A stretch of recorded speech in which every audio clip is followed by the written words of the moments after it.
All right, Raul, this morning we are talking about the power of beans. Did you know beans actually hold a lot of power? And here to discuss how to put it in our diet and add it to our food is dietitian Elizabeth Brown, the kitchen vixen. Good morning to you, Elizabeth. Good morning. Thank you. All right, so let's talk a little bit about what makes beans sort of a power food. Well, you know, the thing is, I think what we consider power food is something that's really overlapping. They provide protein, almost a complete protein.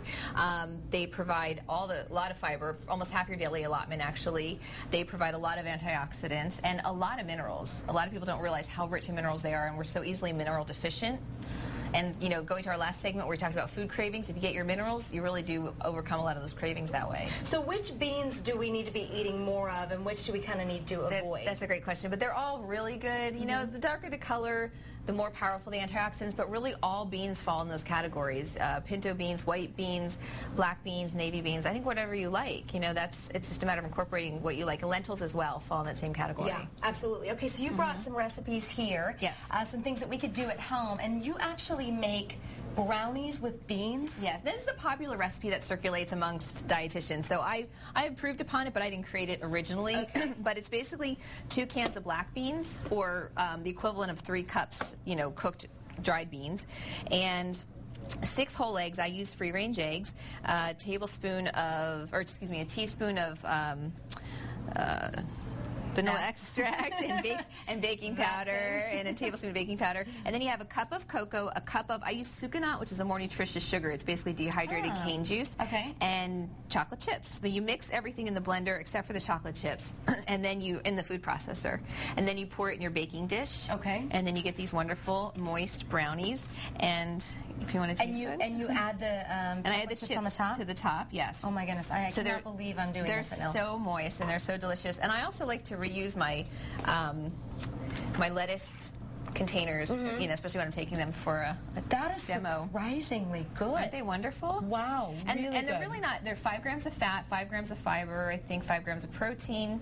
I forget the carbs, and then just a plethora of minerals like magnesium. Healthy brownies. Who Very knew? healthy. Okay, now you also brought a bean shake, right? This is something I created because somebody wanted a shake or a drink with beans, and I thought, well, I just made this great protein shake with mango and mint and everything. So I'm like, I can try beans, and beans add again the protein and all these minerals. So it's better than using your whey protein.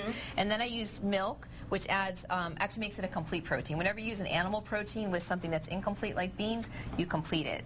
So we did a cup of milk, any kind of milk you want though, almond milk or soy or whatever, 2 tablespoons of coconut, a half a cup of white beans, a half a mango, and about 6 mint leaves blended up in the blender, and it really makes a wonderful smoothie. And you have this like first thing in the morning, or just I actually take this with me, so I have these I have these thermoses that I take. Okay. So this, if you make the full recipe, it'll make about 16 ounces. Okay. So I take that with me to go. Take it with you on the go. Yeah, and I usually add ice to it as well, so it stays really cold as I'm traveling. And this looks like some sort of like quinoa bean salad medley. Yeah, I mean this could be eaten on its own, but I put on a bed of greens just to give you more volume. That's the great thing about beans. You can actually eat beans and lose weight and eat more calories. 200 calories more a day people ate by eating beans, and still lost 7 pounds more than people who didn't eat beans. Really? So the more volume you add to your diet, for one thing, the more fiber, the more you get to eat overall. So this is just like a half a cup of beans, a half a cup of quinoa. That makes a very complete protein.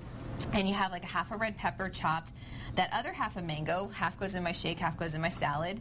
And the mango and beans together really adds to the power of the antioxidants. Yeah. They really complement each other. It's really colorful too. A little bit of cilantro. So it's a southwestern-y kind of flavor. Little oil and vinegar, lemon juice or lime juice, whatever you want to put on there. It's wonderful. So give us some tips or tricks, if you would, for incorporating it into the kids' lunches. Because a lot of times kids, they're not really into beans, or they don't really want to eat it. I mean, I think the brownies, first of all, they wouldn't guess if you didn't tell them. You'd have no idea. Exactly. And even the shake, honestly, the shake is really tasty, so that, instead of taking milk, it's so much more nutritious as a beverage they can drink at school. And when you're drinking that, you're not tasting beans. If you don't know they're in there, if you know they're in there, you're going to think about it. Yeah. You're going to feel the texture, but you're really not going to. If you don't know, you really wouldn't know. Yeah.